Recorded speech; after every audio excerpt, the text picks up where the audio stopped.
Hi, everybody. Happy Tuesday. And welcome to another episode of Live at Radio. And today we have a special guest.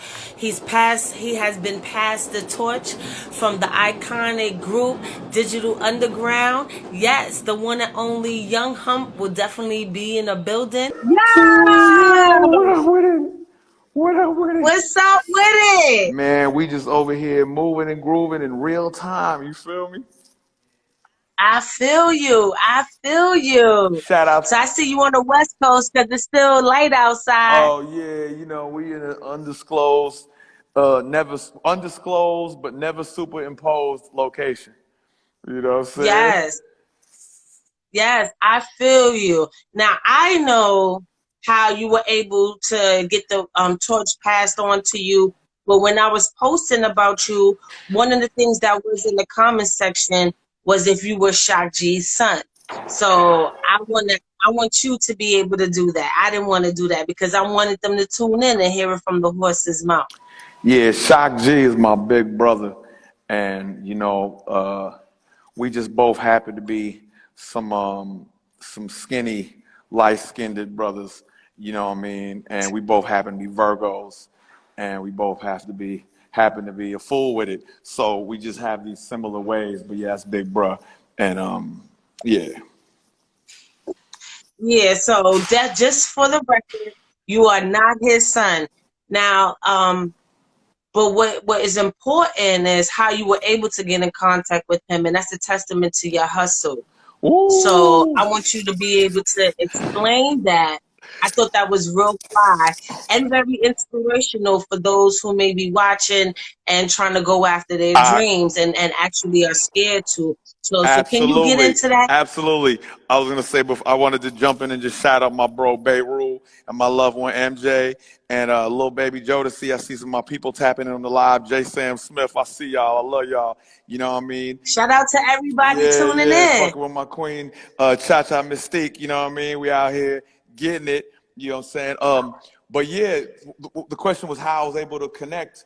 Well, basically, I was blessed to kind of know him on some family stuff, but I didn't really know him hella well. I'd only been around him one time.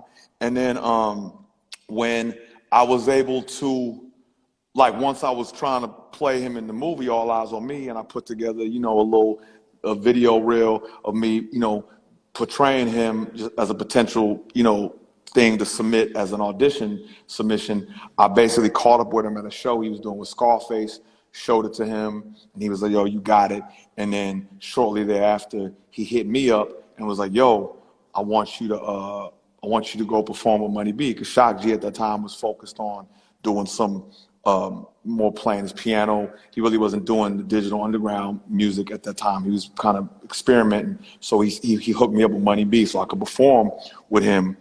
And then I started performing with Money B. So then when I got around to getting in there to audition for the movie, I'm walking in the door already out there in these streets performing as Humpty Hump. So my credibility was was airtight. So, so it was just, so he put me on like that. And then after the movie, later on, he told me to come with my own name. And then after that, he suggested that I made some music with the name, which I came as Young Hump, because the original shows, it was Money B featuring Humpty Hump. We did about 5 of those. And for everybody listening, that was 7 years ago. So, common misconceptions of Young Hump is that I popped up after ShockG passed. I performed with him. This is 7 years at this point. And then, just so everybody has full clarity, he asked me to perform as Humpty Hump. And then he told me to make my own name. And then he suggested that I make music under that name. So none of this was my idea. The only idea I had is what to wear, and the ball work, and the dances, and what I might particularly choose to say in the moment to any individual, if you feel what I'm talking about. So other than that, everything else was ShockG's, direction, and I follow suit because I look up to that nigga for life. You know what I mean? Yes, and shout out to ShockG. Before we move on, and since we already here talking about him, I first want to say rest in peace to the legendary, the musician, the inspirator ShockG. We approaching the 1 year anniversary of his death, and like I said, since we're here, I want to shed a little more light before we get more into you because I really want to know who you are. So before we go there, what was your last moment with him? And can you explain it? And please be as explicit and descriptive as you possibly can be. Give me that tea. I want to know. What was it like that last moment in time with the legendary ShockG?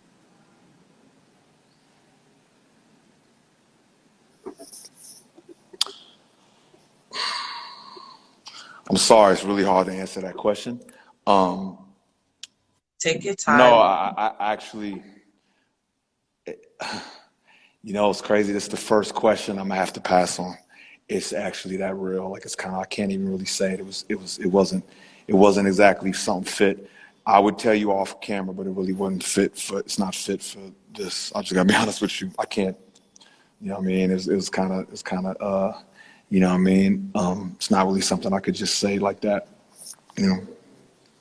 Okay. But back to the fun. That's my nigga. We out Yes. here and the fun. But yeah, I could tell you. Let me tell you the second to last moment I had with ShockG. The second to last moment I had with ShockG was when he came to LA and I met up with him in a parking lot, and it was the illest shit ever because he had took a Uber, and the Uber driver happened to be a rap nigga that I knew, and he didn't know that Shock knew me because he was a dude who kind of like was kind of out of touch with certain things, so he didn't know I played Shock. He didn't know nothing, so he just on some, oh shit, I picked up ShockG, and then they talking, and then when he drops him off to where we was meeting, and I'm there, it's like, what the fuck? So it was the most random shit, and I scooped Shock. We went and got some food. We ate at Cafe Gratitude in Venice, gourmet food with a beautiful setting, and we was wilding, and then we went to go see my nigga Numbskull from the Loonies, and it was fun, and that was a lot of fun. That was fun. And matter of fact, ShockG's such a legend. We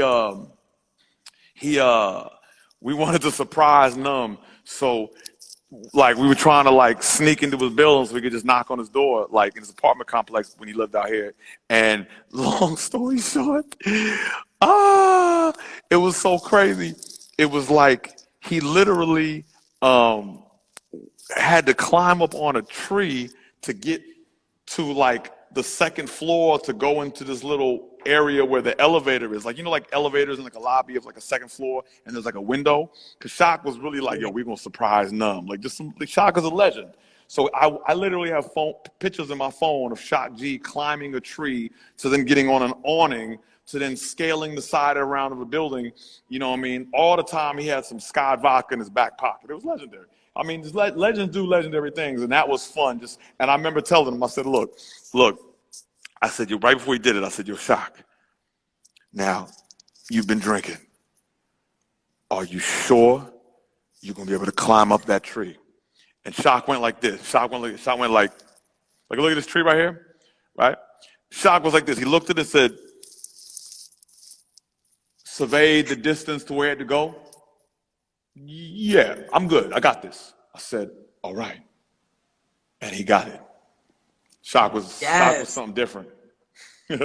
Yes, he definitely was. And before we move on, I must say he was a very eclectic soul and wise beyond his years. You know what I'm saying? He had the lens of the world very different. He understands how the universe connects to where we at today. Looking at some of his videos where he's just going on random rants, not necessarily rants, but just introspection, I guess, Right. if you will. He was really deep and very talented musical wise. Like he was actually a musician as opposed to a rapper or a hip hop artist. And I kind of want people to change that in their dialect when describing ShockG. So can you name me a few things that you really learned from him? And can you also name me some things that you may have in common mentally while Ooh, that's a beautiful question. Yeah, I learned some real jewels from him. One thing I learned from him that I like to share with people, this is a real one, because a lot of artists, we beat ourselves up for things that are actually, that can work in our favor once we discover it. And one of the things he told me is, he said, you know, a lot of times, basically he said, a lot of times, you know, artists, we make ourselves feel bad because we have a lot of uncompleted ideas. And so, yeah, because it's incomplete, but it's uncompleted. It's not incompleted. Uncompleted ideas, incomplete answer, right? It's not an incomplete answer. It's not an incomplete idea. It's an uncompleted idea. It's an incomplete answer. We're not playing with these words. All right. So anyways, yeah, basically he told me a lot of artists, we beat ourselves up when we have these unfinished ideas. Fuck it, unfinished. And he said the jewel of it is, though, he said when you get really busy, right? Like you ripping and running and you don't have time to sit around. He's like, for example, an artist is, you know, is before they get popping, they have more time to sit around, spend a day thinking about shit, brainstorming, dreaming, go to the lake, chill out, do this and do that. He said, but once you get it cracking and your schedule picks up, you got things to do. Like, I just did an interview before this. I'm doing this with you now.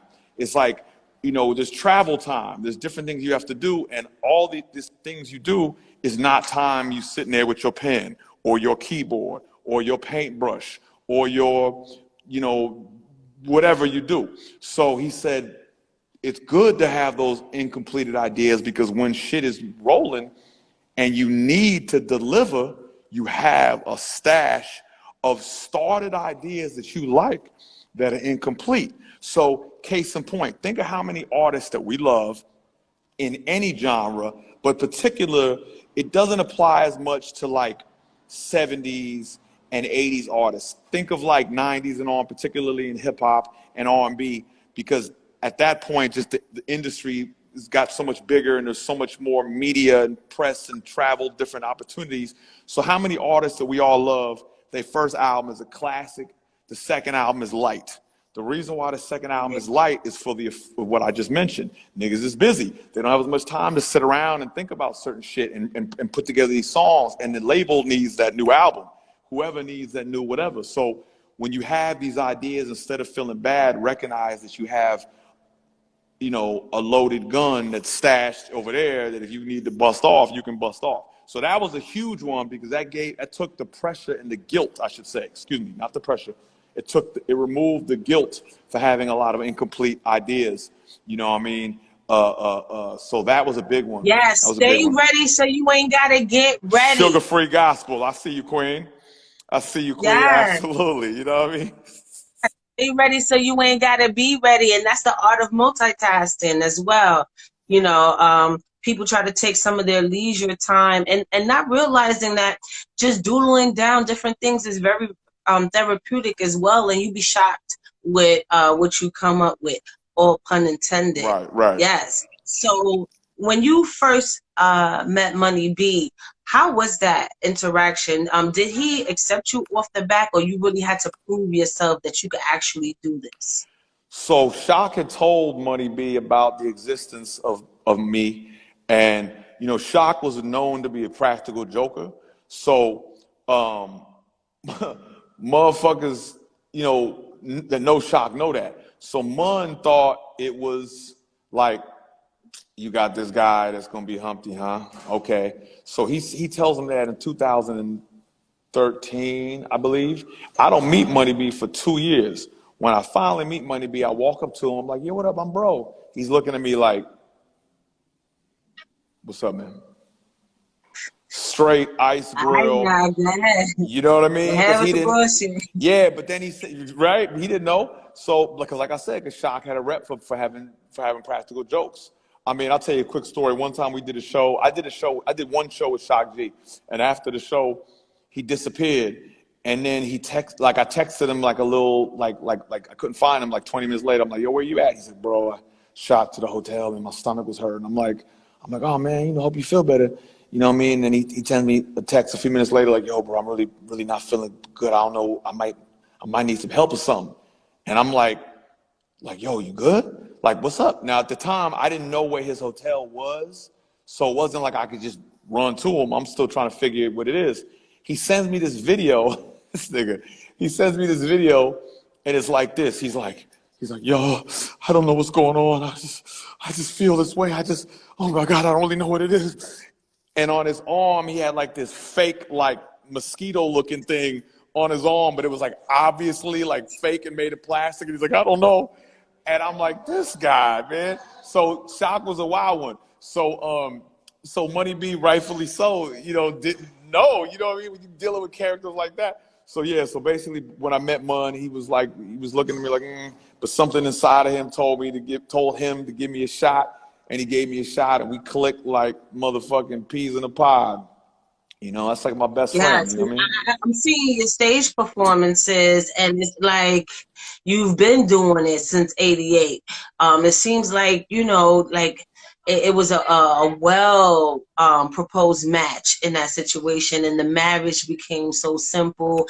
And when I'm watching you indulge in all these things, I'm not looking at you, and I don't think the audience is looking at you like, oh, you some kind of imposter. You know how, not to try to play the second Aunt Viv, but you know how people did one of those when the second Aunt Viv from Fresh Prince came to be, and we was expecting something a little bit more, and we had to go through the process of adjusting to the new mom. I don't feel like we have to do that with you. You know what I'm saying? It goes in so seamlessly. Yes. And since we're talking about Money B right now and Digital Underground, you have a new single that's about to be dropped. So can you explain the new single? And explain the new single, and then ask my next question. The new one is called F It Up, and it's a monster, man. It's a fun song because me and Mun, we just be having hella fun. Like, we really, it ain't really nobody having too much more fun than us out there with this music shit. Like, there's some people that have a lot of fun, and we're some of those people. We have a lot of fun, man. And so we just our shit is seamless. I mean, we even got Money B's wife yelling at the end of the song, and her homegirl, I forget her homegirl's name, but it's family. We have fun. It's just family. And the song is called F It Up. It's on some some strip club like Wild Out type classic party shit. And it's the different versions of the song. We got different remixes, but the main version is a beat that, it's a slap beat that, because see, me and Money B, one of our things is we both like to and understand the importance of doing songs that have the old school vintage feel of the DU shit that everybody knows. And then we also tap in with the newer shit, you know what I mean? Because we just are fans of music. We like different shit. So this song in particular is more like something you could hear in a modern club. Like it's not a trap song. It's not. Yeah, exactly. It's not a trap song like that, but it's got that feel that, just with the exception of a trap only club, you would hear it. I mean, thank God it's not a trap song. I think those things is over. But anyway, I'm not going to go there. Your earrings say it all, Queen. You know what I mean? You see where I'm at with it. You see where I'm at with it. Now, when you are doing these new tracks, right? Do you feel the pressure to try to keep up with the persona, or do you feel it's already naturally coming in with you, or you have to blend the two, who you actually are, and keep up with the persona of Young Hump? And if you have to do it like that. It got a little blurry for the very end. Oh, I got blurry? Yo. Okay, you good now. You see me? You good. I see you, yeah. And I heard the gist of your question. To answer your question, I don't feel no pressure with none of that. I mean, maybe in the very, very beginning, 7 years ago, I felt, a little something then. But at this point, man, we having so much fun. It's in the words of the Rolling Stone, it's a gas. It's a gas. It's just fun. Like, I feel, and all the most important people, have told me I'm that nigga with it. So it's just like started with Money B and ShockG and you know what I mean, the Loonies and Drew Down and Richie Rich and Too Short and Too Short, like all these motherfuckers give me my. I was just about to ask you because that was gonna be my next question. I was gonna say, I mean, it's not like this is the first project or anything like that. You already have a lot of music for years, and one of the great people that you did work with was Too Short. What was that like? And I know the Thotties was definitely hottie, unless he hung that up. I mean, I ain't hear that yet, but how is that experience like? Because I'm pretty sure that's like your rapper's fantasy to do something with the likes of Too Short. I mean, so can you? It's nothing like when somebody you've looked up to since, in the words of Phife Dawg, since being knee high to a duck. I mean, Too Short is like, it don't get no more OG than Too Short, really. Yes. I mean, yes, okay, cool, Herc, but you get what I'm saying, like, and I've looked up to that nigga, you know, for different reasons, and just admired his. You know, I always say, man, nobody has their city on lock like he has it. There's no other rapper that's ever had their city on lock like Too Short has Oakland on lock. And for me to be able to do a song and a video with him and Money B was just like a legend. It was like a fantasy that I never even had. And then to add to this, which was random, is like, you know, Money B and Too Short, they've been knowing each other for 1,000 years, but they had actually never did a song together. So for me to be on a song with, and it's funny because in rap music, there's a lot of like classic pairings that you'd be surprised that they never like who would have who would have known that last year when Busta Rhymes just dropped his album was the first time Busta Rhymes and Pete Rock ever did a song. These motherfuckers knowing each other for 30 fucking plus years. And it just, you know, just cats just never did a song. So for me to be on a song with Money B and Too Short at the same time was such an honor. It was such an honor. And I'm an LA nigga, and I know my history, though. I know my Bay Area history. I know my West Coast history. I know my hip-hop history. I know my, you know, fucking human history. So, you know, my earth history. So I understood the significance of that. And it was an honor, and Short was so cool. And the dope thing about Too Short, he was able to break the barriers of coast. Like, you know, he is just as respected on the East Coast and the Midwest as he would be in Cali, you know what I'm saying, on the West Coast. So, I mean, shout out to him. He's one of hip hop's icons. You can't talk about icon people without mentioning him. So definitely shout out to Too Short. Yeah, a wise man too. A wise man who knows a lot of things, and he's a master of setting the tone and the mood for everything, including when things aren't in the best temperature. Too Short has a way of there'd be a lot more difficulties and problems in the world of rap. You know what I mean? Like, you know how like when Minister Farrakhan back in the day, he called the conference with all the rappers to stop beefing.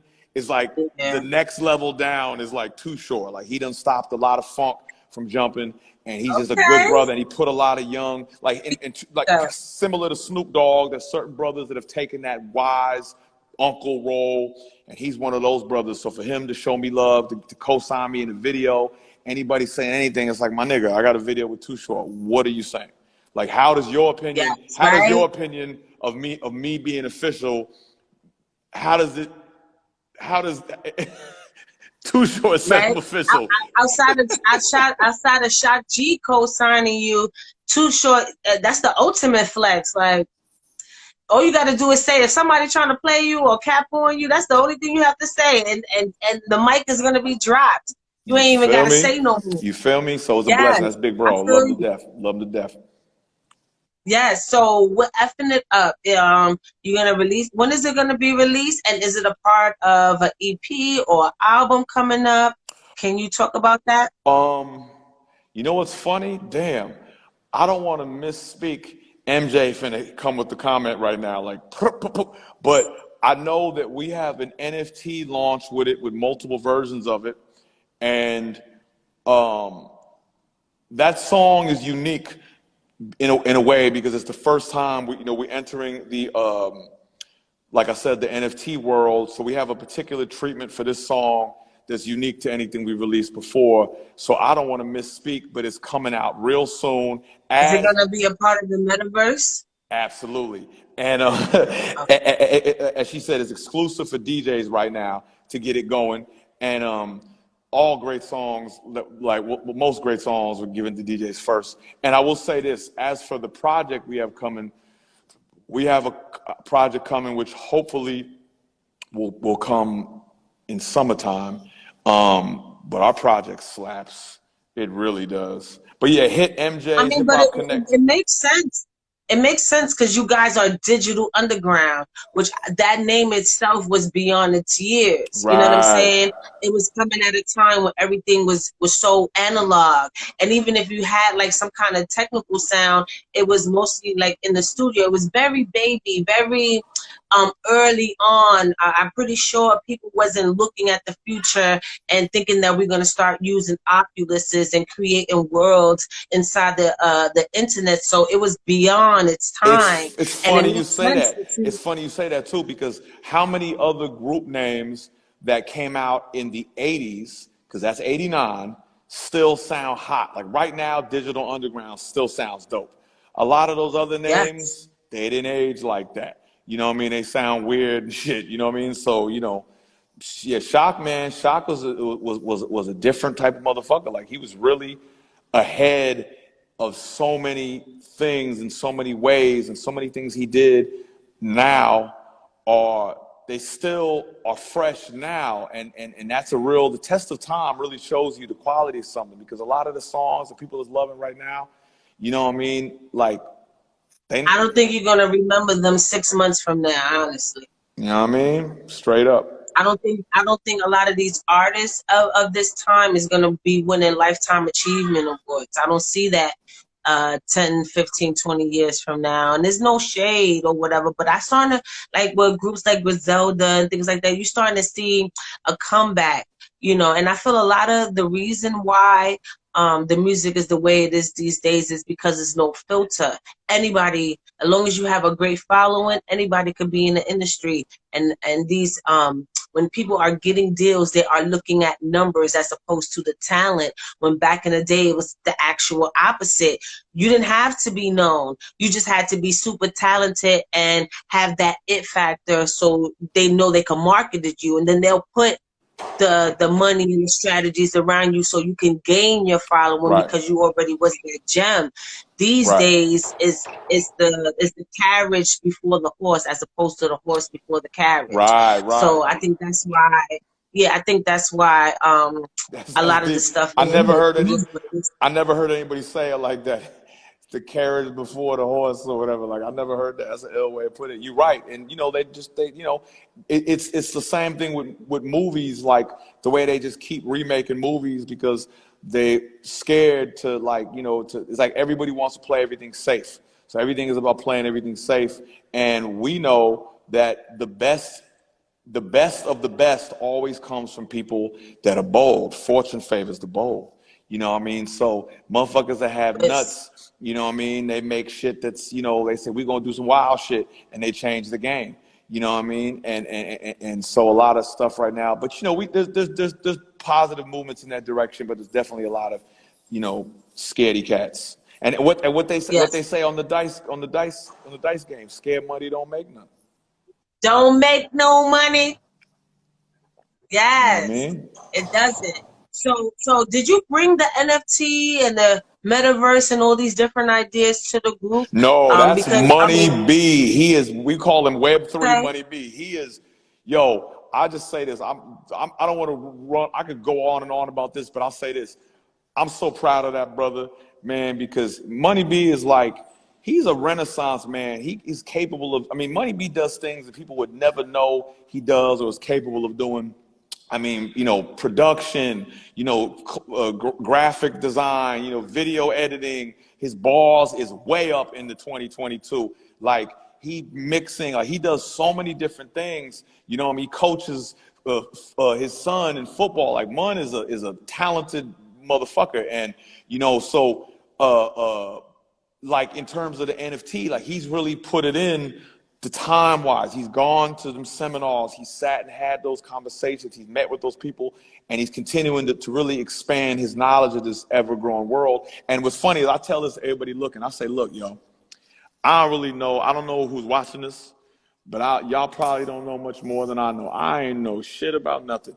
But when it comes to the metaverse like that, I just know Mun told me it's rocking, we need to get with it. So I set up my little MetaMask wallet, and I'm with it. But Mun is like really, he can sit there and break all that shit down and walk you through the steps and take, so I'm just proud because also he's my OG. And typically, usually it's cats putting their OGs on shit, but he's putting me up on that shit because he's a special dude who really takes the time and makes the effort to learn and get in there and do the studious work that a lot of people don't want to, motherfuckers send me a 5-minute video and I'll get around to watching it. Money B's driving 30 minutes to go sit in a conference and build, and now he's speaking at panels and conferences because he's transcended from being just a person learning about it to actually a factor in this space. So Money B's Instagram page is MoneyB69. MoneyB69. He posts things here and there. And there's a good brother that we rock with named Cassius Couve, who is very, very knowledgeable, and that's his whole steez is really, he's pushing the line of that heavy. So the two of them are monsters. We just performed at this thing called the Super Mint. Mint is the term they use for when something goes public, so to speak. See, I don't even have all the terminology right. I don't want to mess it up. But yeah, that's Money B. Yeah, Money B's on it, so he's on it. I'm proud of him. I'm so proud of him. Yes, and before we move from the NFT and the digital aspect of it all, do you have concerns? I know you just finished saying that you are new to this information and things like that, but there's a lot of people are concerned that people are going to be overly consumed with the metaverse and their Oculuses and stuff like that, and not going to really be able to live real life. Do you feel like a balance is necessary? And if so, I want to know, what are the things that you're going to do to keep yourself balanced so you definitely have place in the real world and the metaverse? Well, I'm going to tell you like this. I'm so in the real world organic with mine. I've never even gone out with a chick off Tinder or no shit like that. I've walked up and spoke up on mine in the flesh for all of my... Well, what would you say? What you say?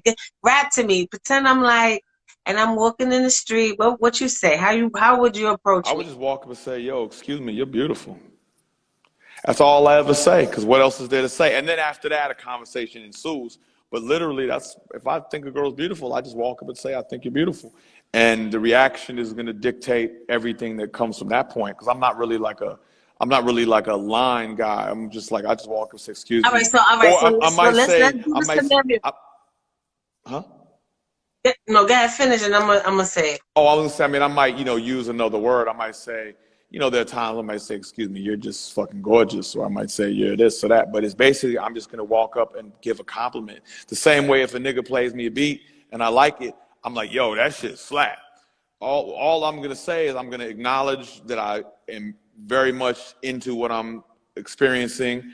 And from that point on, if the nigga wants to let me rap on it, if the girl wants me to give me her number, it's really on them at that point, and we just see how the conversation goes. But yeah, all right. So I want to see if you got game, because a lot of people are meeting in the digital world, right? And this is just a scenario, because that first line is cute, but it's typical. So I want to know what your second line gonna be. So you already told me I'm beautiful, and I'll be like, all right, thank you. If you said it like that, all right, thank you, like that, I would take it like, if you said, all right, thank you, then I would take it like you probably not so interested. And I would probably like, if you said, all right, thank you, then I would be like, my name's Chris, so what's your name? But if you were like, all right, thank you, I'd be like, okay, she's probably not so interested. So I won't like run away, but I would just be like, all right, you have a nice day, or some shit. You know what I mean? Like I just gauge, you know what I mean? Now sometimes it could be a little different, but usually, I'm pretty, I've been around for a minute, so that's probably what I would do. I'm totally, what's funny is Busta Rhymes said it so perfectly on on Drink Champs. He said, when you meet me, you are in total control. You are in total, it's totally on you for what you gonna get from me. If you show love, you gonna get love. If you come at me with the bullshit, you gonna get the bullshit. So it's like if I see some interest, then my interest is gonna grow. But if I see like disinterest, you know what I mean, then I'm gonna be like, I'm not gonna sit here and try to like, you know what I mean? Like, so that's pretty much. The only reason why I'm asking, because a lot of people are meeting online. So when you said that, I thought that would be a teachable moment for those that may be watching or listening, how to go about it. And Well, yes, online, but see, online, see, that's what I was saying. I was answering the question in the flesh. What I was getting at to say was, I never ever had any luck online dating. Like I tried Tinder, it just never worked for me. Like I never met up with anybody, nothing. It just was always some weirdo shit. I even for 1 month paid the $20 shit and nothing was popping. I was like, man, that's a waste of my money. But you got the premium and nothing happened? Yeah, whatever the fuck it is. But the point I was making is like I do all my shit in the real life. So the question you was asking is like, for me, that's not like the being lost in the meta world is not a factor for me. Now, but to answer your question about meeting people online, for what I do know about it, you know what I mean? You just, you got to be a little more, people got to be patient and not so thirsty.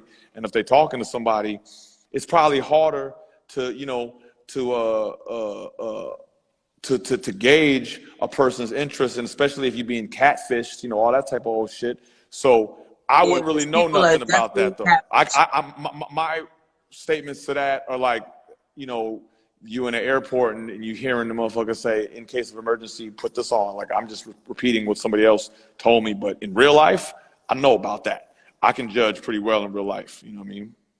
Yes, and that's definitely true. And it seems like for a lot of people is the exact opposite. People became so engulfed on the internet that in real life they act awkward. They don't know how to respond and react to people, especially new people. It's one thing to already have your crew and you clicked up and stuff like that and things that make you comfortable, but when you're meeting people actually are becoming more socially awkward these days because they spend so much time online. And that's why another reason why I wanted you to discuss the difference, because not a lot of people are meeting people in the real world. They're mostly making these connections online, and it's beyond relationships. It's also friendships and different things like that.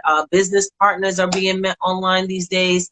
It's a whole different world. It's a duality. Yeah, and it's funny because it's funny. You just as liable to meet a real one in real life as you are on the internet. I mean, I don't know if there's any way to compute that, but I mean, I would imagine, a weirdo have a phone, a cool person have a phone. You know what I mean? A weirdo be walking into the liquor store with a fat ass, just like a weirdo be on the internet posting a picture with a fat ass that when it's really a dude in Czechoslovakia trying to get you to put your information so he can take your money from you. Like, there's all kinds of shit. So it requires discernment and a little bit of patience. A lot of people are too thirsty to be like taking it. And also what I realize is, a lot of people don't like to talk. I'm a talker. So I sit down and talk to a motherfucker. Motherfucker ain't gonna be up in my room unless, in my home, unless we have a conversation and I feel comfortable with a person. So shit like that. And so some people, they just wilding. They meeting up with people they don't know, and even meeting up with a person, a beautiful woman out here meeting up with some random, That's dangerous. Wow. But it's fun. Exactly. It can be. But then at the same time, it can be, there are people that, you hear stories of people on, Christian Mingle. People be on Christian Mingle and they meet and they marry, have kids, and that shit's straight. So there are situations, and it ain't got to be a religious based one, but it's an interesting world. And then so to get back to your question, and with the metaverse, I mean, look, if a motherfucker wants to go on, be in the metaverse and walking down the street and walk into places they can walk, I mean, I think it's kind of cool if you fuck with it a little bit. But if it's too time consuming, it's like, there's nothing wrong with video games, but if you're playing video games 4 hours a night, that's a problem. You know what I mean? So yes. I personally haven't played video games since pre-pandemic. I'm not really, no, that's not true. I think I did one time since the pandemic. But, you know, when I was young, I used to fuck with it heavy. But at a certain point, I said, nigga, I got beats to make and raps to write. And here we are now. So sometimes I think we need to get in the we have to get more in the habit of doing real world things these days. And it's so sad that we've come to this, that has to be a focal point, making sure we stay in reality, or, you know, be more hands-on in realities these days, especially instead of behind your phone or computer. yeah. But I'm curious, you know, because I mean, you went on the road. With you are the new member of Digital Underground. You were engulfed in all these things. You started out playing the movie role, but I kind of want to know, who were you? I mean, it's obvious that you already had aspirations in the entertainment business, because that's the reason what made you run down up on ShockG and let him know that you want to play him in the movie. So that had to have been already in your mind. And then looking at your previous interviews, you are very, very knowledgeable in hip hop, especially throwback hip hop, late 80s and early 90s. And, you know, I was watching an interview where you was talking about the beat nuts and how you was able to break it down. And I feel like that's something that you and ShockG do have in common with each other. You have a sonic ear, like you able to break it down from the sample to the mood of it, or the tempo changes. You able to pay homage to a lot of people that a lot of artists that people really don't discuss like that unless they know, you know, unless that song or album really resonated them in that time period. And I felt like that was so unique about you. So how did you grow up, and who were you before the idea came about of playing ShockG in All Eyes on Me?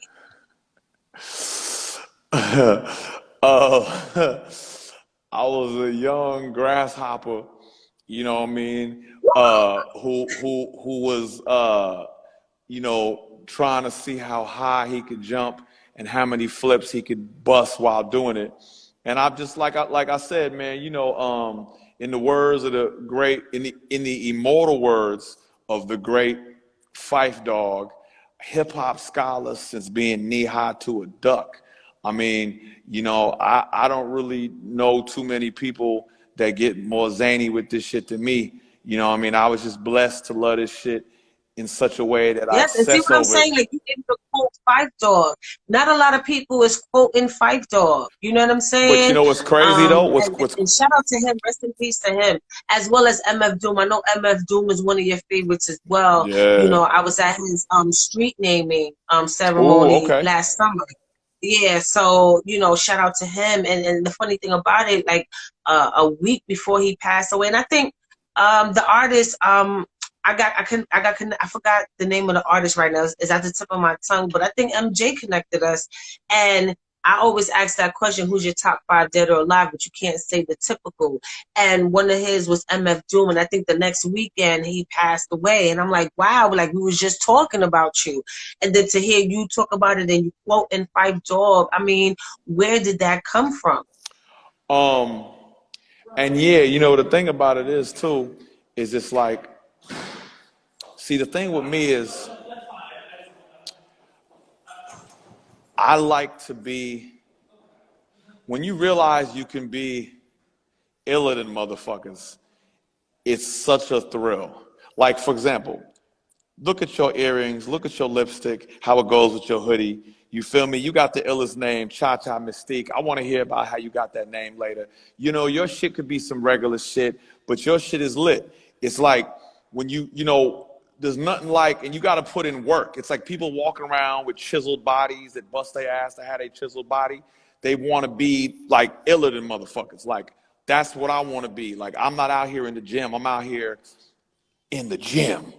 You know what I mean? So for me, I study. So like when people quote Fife, they always quote the obvious Fife. I'm the nigga that says hip hop scholar since being knee high to a duck. Cause to me, that's the coldest shit out of his mouth ever. Cause what is iller than that? Hip hop scholar since being, like, I've been on this shit. Like, I've given my life for this shit. And I've studied this shit. I had 10,000 hours under my belt back then. You know what I mean? Like, this is nothing. Like, so I should say this is everything, really, what I mean to say. But I mean, the point I'm making is that, you know, just me, you know, I've suffered a lot. I've struggled a lot. I've had a lot of nights that I didn't eat like I wanted to eat when I could have been out chasing money, but I was chasing knowledge, wisdom, and understanding. That's just who I am, because this shit is like, and I use that term all the yeah. time. So, you know what I mean? So for me, it's really about that. And it's, you know, it's a passion. It's like, you know, if you're lucky to find something that you love enough to learn about, and then with something like hip hop, and as a songwriter, the jewel of that is you learn that everything under the sun is yours to utilize. There's some trades, crafts, professions, whatever, occupations, you know, hobbies, interests, whatever, that are to a degree limited. But hip hop, especially if you're an MC, or better yet, I should really say a songwriter, separate from hip hop, there's no limits, because everything can be utilized for songs. So like, you know, you could be in chemistry class, learn some shit that seems boring, and then you hear Nas say, "True in the game, as long as blood is blue in my vein." Like, nigga made that work for him. You know, yeah, you learn about that the blood, that's why when you look at your veins through your arm, that shit look kind of like greenish because it's not red, but when the oxygen hit it, it turns red. Nigga freaking in a rhyme, true in the game, long as blood is blue in my vein, I pour a Heineken brew for my deceased crew in memory lane. That's what we do. We can take anything and alchemize it into some fly shit. And that's why hip hop rules the world right now, because we take anything we look at, if we in the mood, it's really some God body shit. We take anything we looking at, we say, bomb, and we make it the fly shit. So basically, that's kind of the science. These security niggas coming through the door. How y'all doing? Yes. Y'all brothers look so strong. Y'all ain't coming over here to stop me from doing what I'm doing, are you? Oh, I'm doing an interview. Look, my brothers came in strong. Brothers are strong. I froze up. I'm glad y'all have no problems with it. That's real for Instagram Live. Appreciate y'all brothers, man. Beautiful brothers. That was amazing. Oh, shit.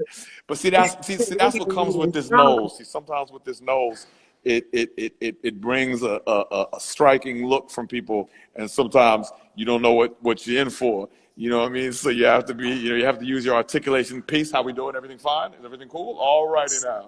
So back to it. But yeah, that's what it is, man. We out here, you know. Yes. So what's up with you on avocados? Wow. The word is traveling. I just did another interview and they asked me about avocados too. Okay, look, this is what it is. What's so funny is my word, I swear to God, about 10 minutes ago, I just looked at the clock. I said, okay, I got about another hour to the farmer's market closes. I can get my avocados. This is the thing about avocados, right? Avocados are a superfood. Now, I want everybody to know, particularly ladies, that gorgeous, luscious, soft skin that's going to keep your playmate, you know, your lover, your whoever, very happy, can be maintained by frequent intake of avocados.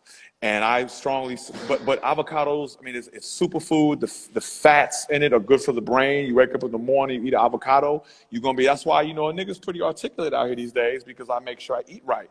You know, when I have to put those words together real quickly and I'm like, and they clicking, the avocado helps with that.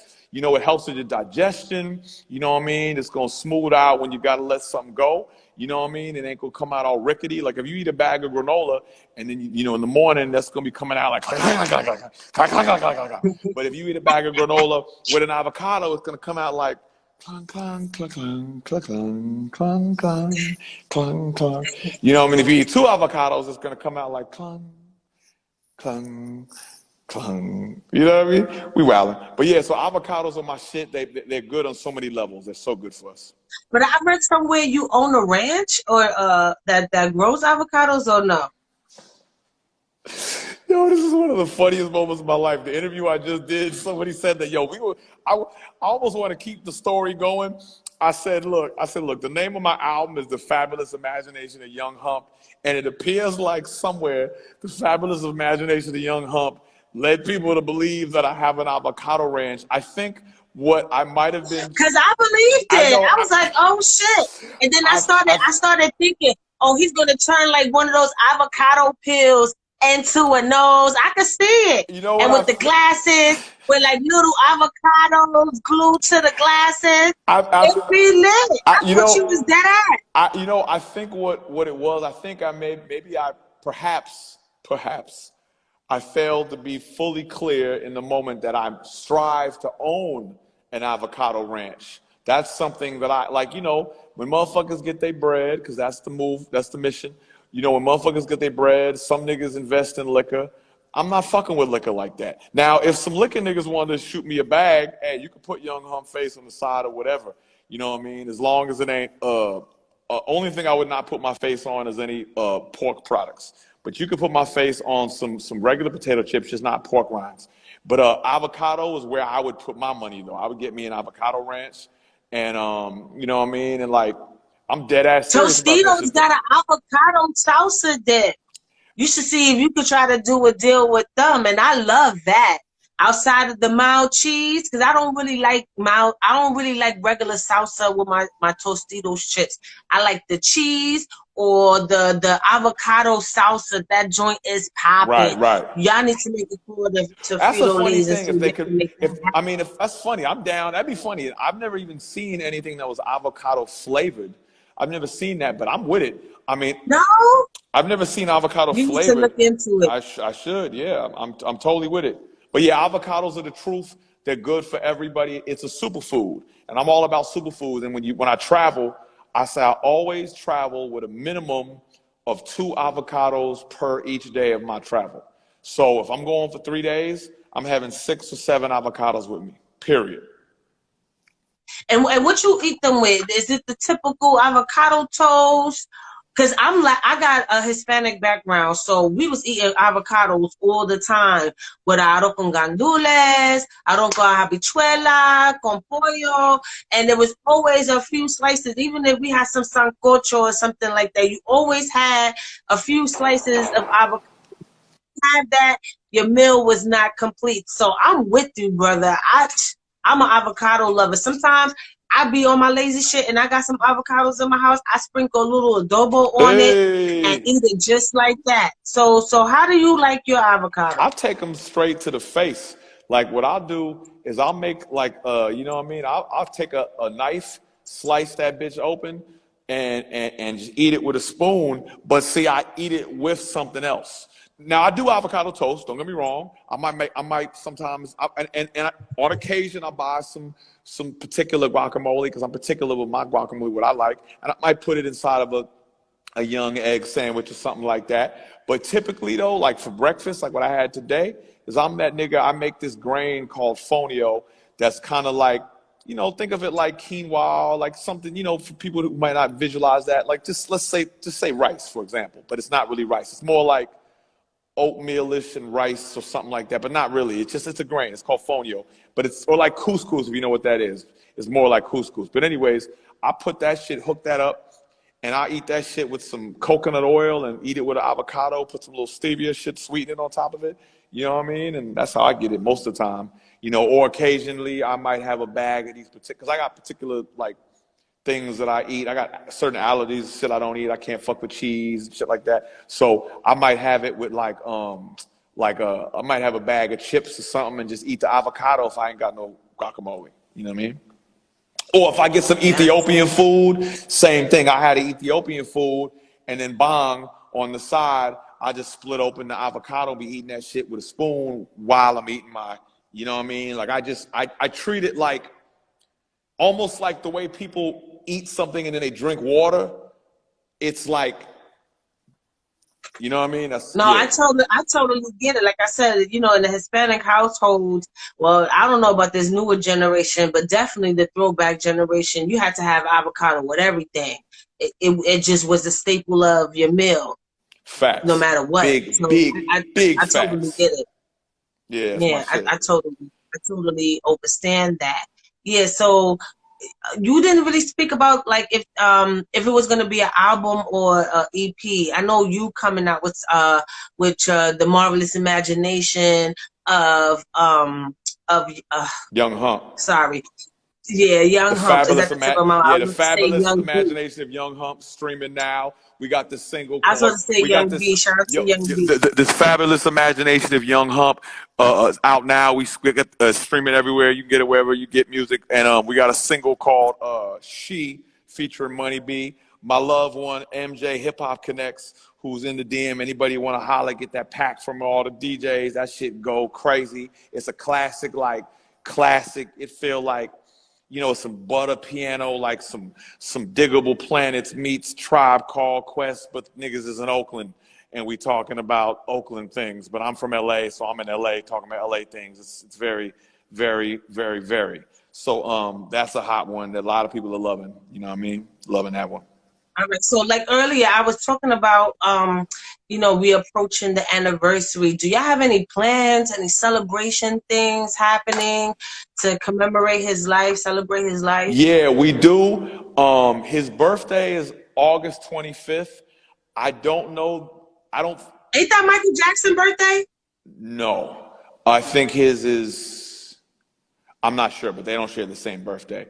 ShockG shares the same birthday as the great Wayne Shorter, and who the jazz legend who's still alive and played. He wrote some of the most famous jazz standards that are known to mankind, Footprints and ESP. These are Miles Davis albums. He played in Miles Davis's iconic band with Herbie Hancock and Ron Carter.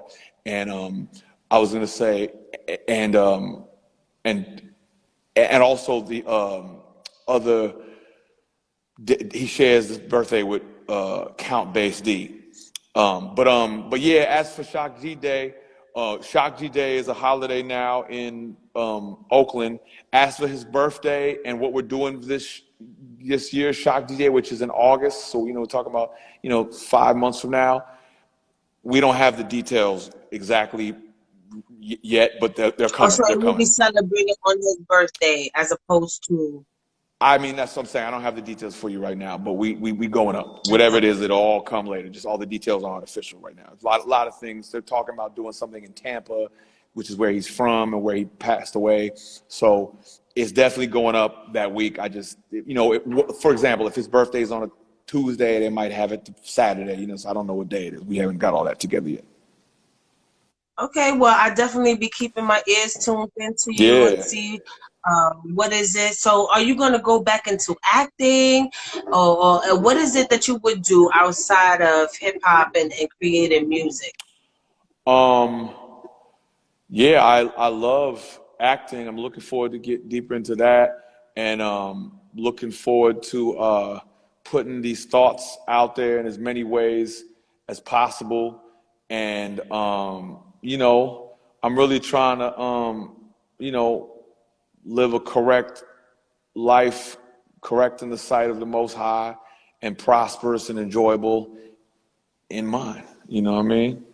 Just definitely trying to expand, draw more, get back to certain things like that. I've been reading a lot more lately, and, just trying to build, directing. I'd love to direct. Somebody said in the comments, shit like that. So we out here, trying to build,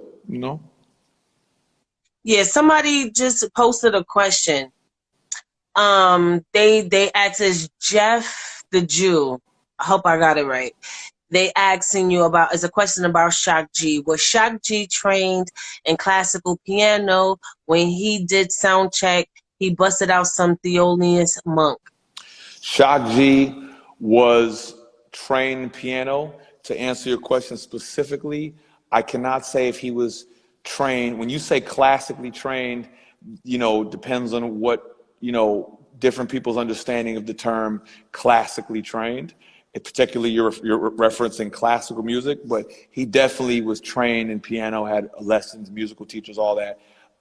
In terms of whether he was instructed particularly how to play classical music is another thing I can't answer.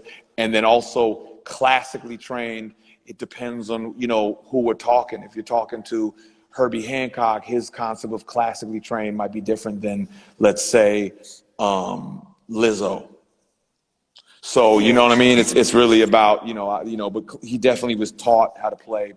He had music instruction. Absolutely.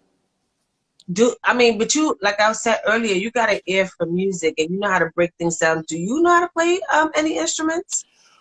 Any instrument you put in front of me, I'll bring something out of it, but I am not classically trained or properly trained to have what is referred to as a facility on any particular instrument. I've mastered the microphone, my voice. I'm a beat maker. I'm a beat making motherfucker. So I had a classical hip hop training, which means niggas was in their bedrooms teaching each other what they knew, because that's all it was back then. But nah, I don't like, I make beats without inflation on keyboards, and some of the shit I play is relatively, but I'm not capable of sitting on stage and playing something on a piece of music, on music paper. Like, I'm not like that. No. Yeah, you're not playing Beethoven or none of that. No. I'm not even playing. I know how to play this couple songs, "Joy to the World," shit like that. But I know more about music because I was raised by the masters of music. So I know a lot more about music than a lot of people that can flex what they can play on me. You know what I mean? Yes. Now, can I get a little messy with you or not? Sure. So, I get an idea who would be your top 5 dead or alive, and I know those things could change depending on your mood as well. But I want to ask you, who would be your bottom 3 people that you feel like should have never touched the mic? Oh yeah, I can't do that. I can't do that. Yeah, I can't do that. I can't do that. I don't. Because if I did it, it would be so cold, and I'd get in trouble. But I give you my top 5 right now. My top 5 is Ghostface, Pac, Yes. motherfucking Andre 3000, Corrupt, Yes. and Redman. Fuck it. But if you ask me an hour from now, I might throw Nas in there before I do. That's the problem with those kind of lists. Is like, well, you can't throw him in there. He's a part of our Rushmore. Name somebody else. What? You can't name Nas because that's part of the rules when I be asking for who's your top 5 dead or alive. You can't name Jay-Z, Biggie, Nas, Tupac. You can't name. That's typical. Right. I get what you're saying. Well, the list that I named, about Nas, I named him. He was 6. So the first 5 is who I named right now. You named only 4. You got to give me one more. I said Ghost. I said Corrupt. I said Andre. I said Pac and Redman. That's 5. Well, Pac is there too. So can you give me one more? Prodigy from Mobb Deep. Yes, Forever P. Shout out to P, Mobb Deep, Queensbridge in the building. Yes. And of course, and like you asked me an hour later, Pity P in this thing. If you'd asked me an hour later, I'll say Ice Cube, and then I'll say, what I mean, Mount Rushmore. You know what I mean? So it's that's the thing. I always say it's like my favorite list, the top 5 at 7:06 p.m. on March 20, like I like to usually do it like that because it's just so hard. But there's a couple people that always stay on my list, you know what I mean? And Ghostface is always the first person. Yes, I see that you got him a part of the playlist on YouTube. I saw his video one there, so I already understood that when you said it. So I get it. Yeah. Well, I'm about to wrap up this interview, and it was amazing talking to you and getting to know who you are. And I can't wait to see more and see when that NFT drop and stuff like that. Yeah, so do you have any last words or anything you want to say inspiring to these up and coming artists or actors who may want to get in the game? Because like I said before at the beginning of this interview, you earning that spot with ShockG and being in the movie playing him, that was a testament to your hustle. Like you foreseen the fact that there will be a possible movie about Tupac just based off of the Biggie movie. You know what I'm saying? And then you not only did you have that light bulb go off, but you acted on it. And those usually be the times where people will throw that off or it's more of a maybe, but you saw it. You foresaw these things coming. So do you have any words of encouragement to those out there who may have a light bulb go off, but they feel like that dream or that idea may be too far-fetched? Yeah, I do. Um, and like, you know, this pertains to whatever age, because Japanese culture is an amazing culture because they put more value on the elders than the youth. A friend of mine told me once, he said America's problem is they're obsessed with their youth and they don't give enough attention to the people that know some shit. I know all this shit, could drop all this science because the nigga been around. I didn't know a third of this shit when I was 19 years old. You know what I mean? So, we need to understand that motherfuckers that know some shit and can share. Now, to the people that have been around, it's a little more important that we focus on maintaining ourselves. When you're 12 years old, you can break your leg and bounce back 6 months later. When you're in your 40s, you break your leg, you might not bounce back if you don't go through the recovery process the way you need to. And when you 20 years old, you can club all night, then hit the fucking Denny's and eat a 20-ounce steak and some pancakes and chili fries, and then go pass out on your face. When you're an older motherfucker, you eat all crazy like that and then lay in bed. It's not good for your body because your body gonna be, it gets kind of, you have some problems. So we gotta be more focused with understanding self-care, because all those things play a part. Like, if you ain't feeling yourself and then your spirit gets low, your art is going to reflect it. Motherfuckers ask me about the avocados. Avocados keep my mind sharp and they make me move how I need to move. And, I'm feeling myself, so my energy's up. Like, I'm hungry and tired right now, but it's fine. I've been grinding. But the point I'm making is, like, that's really the key, is taking care of yourself. To all my youngsters out there that's want to, follow the trends of destroying yourself with these high-powered chemical combinated drugs and shit. It's like, if you think that's what it is, some of the niggas that you look up to that's a little older than you that fucking died fucking around with shit. I'm not saying you got to be a square. We ain't no squares over here, but just take care of yourself, loved one. Like, and I don't give a fuck if you 50 or you 15. Take care of yourself. That's the first thing, because your art ain't going to be your art if you're not here and you're not feeling it. Like, I know what it's like to not feel good to where I don't want to make art, and that's some scary shit. So I just tell people, first and foremost, take care of yourself, and then at that point, your art is, you even able to make your art. And then adding on to that, I would say to everybody out there, the biggest thing you could do is master your ability to express yourself. So read some shit. Listen to some motherfuckers talking about some shit. When motherfuckers, if all you watching is the same kind of niggas on the same kind of reality shows or the same kind of YouTube videos talking the same type of words about the same shit, 90 niggas gonna give you the same take on Will Smith and Chris Rock. You need to tap into what some other motherfuckers from another walk of life is talking about.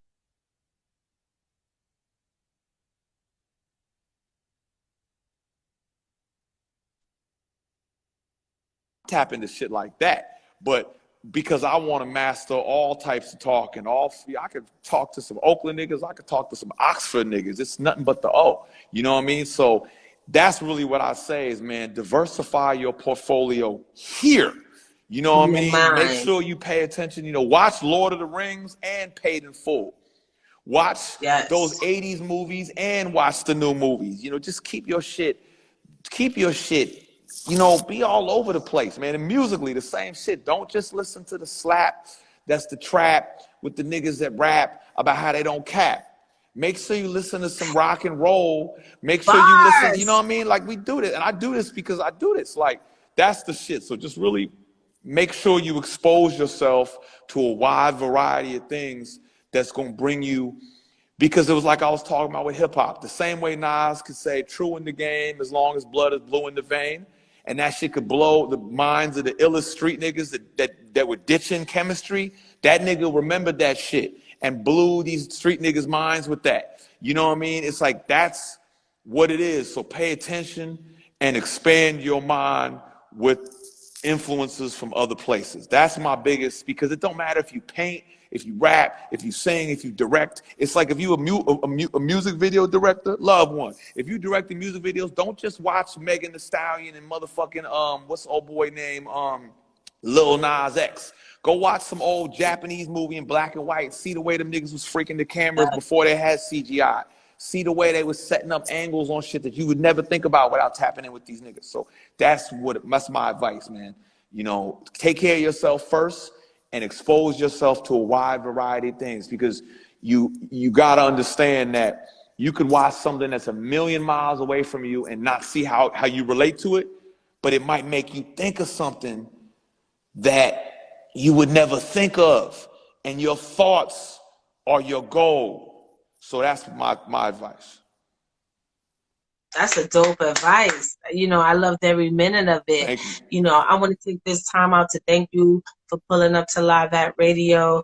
I mean, this is one of the most interesting interviews I had so far in my new season. My new season just started this year. It's my 5th season. My anniversary is coming up April 4th. So beautiful. We're gonna, you know, be in tune for that. So hopefully, if I'm ever out in California or you ever come to New York, we definitely gotta link up.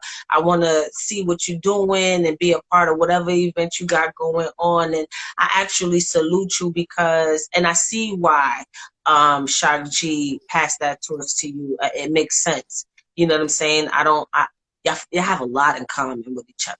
Even though you may not play an instrument or whatever, but this the way that you break down beats and able to hear certain things in music and able to talk about it in such a scientific way. I mean, I get it. I don't think this is clout. I think this is very authentic and necessary because, you know, you are having solo projects. Money Bees does solo projects as well. But old fans and new generations of new fans definitely need to get in tune with Digital Underground and have that legacy continue to move forward. Thank you, Queen. And I salute you. Thank you. Yeah, I salute you because you're doing an awesome job doing this and defend you. Yeah, so tell everybody where they can find you and all of that. Let's get it. Yeah, because I see my phone is on the lowest of low battery, but I'm glad it lasted for the duration of this whole experience. We rocking hard body, and I see my people's dope only marketing. My guy Big Rod up in here. That's a legend. Anybody tapping with him, get some game. Shout out to everybody. And my nigga Mr. Jones, and but yeah, basically before I dip, Young Hump DU on all, and I spell correctly YOUNG Young Hump. HUMP, and the DU's for Digital Underground. But really, if you just type in Young Hump, your boys are gonna pop up. So yeah, that's where I'm all over, and we out here. You know what I mean? Forever in search of the proper avocado. Yes, and I want to see those glasses. Get them shits made. I want to see you rock the avocado. Oh yeah, got you. Absolutely. You'll see it sooner than later. I promise you that. Thank you. I want to see that. Thank you so much for pulling up. Hey, real quick before I go, because I wanted to ask, real quick, how you come with that incredible name? You have one of the best names. Oh, I do. Thank you. All right, so my real name is Chastity, but like I told you throughout this interview, but that was a family name. Right. You know how people come up with names later on? Okay. So I was always Cha-Cha before I came to the realization that my real name is Chastity. You know how Hispanics and Black people, we be having our own nicknames we give our children and stuff, and usually the kid knows their nickname before they know their real name. So that's what that was for me. And Mystique came up. I was talking to this guy, right? But we was like talking on the phone and stuff, and I had lost my phone, so I got a new phone. But good thing I backed those numbers up in the cloud somewhere. But I had a whole new number, so I'm texting him. But I was texting him like a mysterious person for like a few weeks, like if it wasn't me. So one of the things that he said was, "Oh, you real Mystique." That's dope. And so that so then when I started doing my podcast, when I started doing interviews, you know, I was still at a chastity point because I was living like normal. I wasn't in the entertainment business. And I you just, what am I going to call myself? And you put it together. Only time you hear somebody call me Cha-Cha. Yeah, only time you hear somebody call me Cha-Cha was my family or people who grew up with me that knew that was my name. Everybody else would call me Chastity or Chaz and stuff like that. So I was like, I want my audience to be my family. That's dope. so they could call me Cha Cha. That's So such a lit story. I love it. I love it. yeah. Hey, well, look, I'm gonna go because I gotta bust this move because my phone is on. I don't want my phone to die. But yo, I had a great interview with you. I really enjoyed this Me too. time. Yeah, I enjoyed it. let's Yes. stay in touch. Yeah, we definitely For is. sure. Hell yeah. I'm gonna hit you up after this. I'm gonna definitely hit you up, send you a message. Absolutely, love one. Appreciate your time and energy for real. Yes, salute to Thank you, you. Queen. All right, peace. Yes!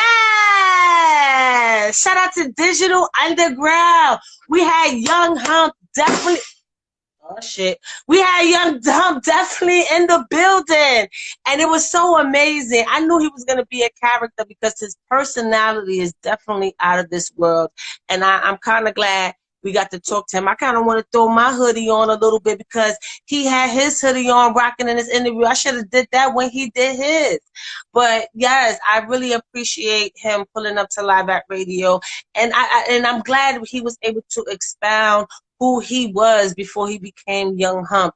And honestly, I really feel like he was born to do this. You know, I really feel like it didn't need no training or constant observation or anything like that. I really felt like he was destined to be passed the torch and continue the legacy of Digital Underground and take it into the newer generations as well. So our kids and our kids could really understand the nature of what it was, and you know, to follow after such a iconic, eclectic, innovative, smart musician like ShockG is not an easy task, and he does that so effortlessly. And I'm so happy that his real persona, his true self, is in a far distant than a ShockG. And I'm very confident in the direction of hip hop. You know, the more and more I speak to artists, I think right now we're just going through this phase, and I'm starting to feel like it's fizzing out. You see a lot of people gravitating to that classic sound, and even if they're creating a new sound, you could tell that it's new classic as opposed to something that's gonna be popping for a few months until the next new song come out. So shout out to him. Shout out to MJ Connect. I have much love and respect for you. You know, you my family, and we're gonna keep continuing to put these people in the forefront and create dope content around them. And I want to just send all my love, purple kisses, and everything like that. I got to look into if I swear Michael Jackson's birthday is August 25th or the 29th. I don't know, but I know it's around there somewhere. I'm definitely gonna do my homework about that, but I know it's at the end of August. I'm not sure if it's 25th or the 29th. Michael Jackson's birthday is all up in there. But yeah, I want to send a major shout out to everybody who tuned in with us tonight to bear witness to that dope, amazing interview with Young Hump. He is such a new legend, such a classic person, and I can't wait to see what more and stuff. Shit, I had my reservations about NFTs, but he's making me reconsider. But like we was talking about in this interview, you have to be in real life. Please, you guys, don't get consumed in the metaverse to the point where you're not enjoying real life. And if you're capable of buying land and art and all these things in the digital world, please make sure you do that first in real life. I understand that you're able to make money off the metaverse selling art and things like that. Make sure you take those coins, tokens, transfer them into real currency and buy real land, real art, real things, real tangible things that's going to help you prosper in life and help you live a really amazing lifestyle in reality. Not virtual reality, real reality. Get some sun. Go play in a park. Take a walk. Discover your city, because I'm pretty sure even if you're 60 years old, you haven't did everything in your city. So go out there, take this world by storm, and make your mark. Show these people who you are. And don't be scared. Even if you had a mind idea in your mind. Like young Hump, he didn't know the Tupac movie was going to come out. All these different documentaries and stuff like that was happening surrounding Tupac. You didn't know if we was going to have one, but based off the Biggie movie, he foresaw that there would be a Tupac movie, and instead of just standing there waiting for that to happen, or standing there to looking to see if there's a casting and waiting for that to happen, because look at the time difference between the Biggie movie and the Pac movie. So instead of just sitting around waiting to see if that's what's going to happen and go to a casting or something like that, he actually got himself dressed up, impersonated ShockG, and tracked his ass down. Listen, I want to be you in a movie. Look at what I'm doing. That's why earlier I was saying that's a testament to his hustle, because you don't see a lot of people going after their dreams like that. They're sitting here procrastinating or waiting for this so-called opportunity, when you have to create your own opportunities. You have to go out there and get it by any means necessary, even if it does seem foolish, because he didn't know if ShockG was going to take it as an insult or not. He didn't know what type of mood this dude was in. He didn't know, but he took a chance. He took a chance on himself. He betted on himself, and he was brave and bold enough. Stop being scared. Go out there, get it. Make sure that anything that you do, you put your all into it. So when you present somebody with something, they can't do nothing else but respect that shit. I'm just saying. Let's make that a part of the way we conduct our lives, ladies and gentlemen. And with that being said, I love you guys. Thank you for tuning into Live at Radio. If you're watching this on YouTube, please hit that subscribe button, like, share, comment. Even if you didn't like it, let me know why you didn't like it in the comment section with your hating ass. And we up on all major streaming platforms. If you watching this on Instagram, if you go to my profile, my link in bio is my link tree, where you have all my streaming service, Spotify, Google, Amazon, and all the rest of them. I have them all there. So whatever you subscribe to, you will get to hear these dope interviews there. And it's lit, and it's up, and it's stuck. And with that being said, I'm off this. Have a good night. I love you. Peace and blessings. Thank you for watching. Like, comment, and share. But most importantly, subscribe and hit that notification bell. ChaChaLive.media. Let's get it.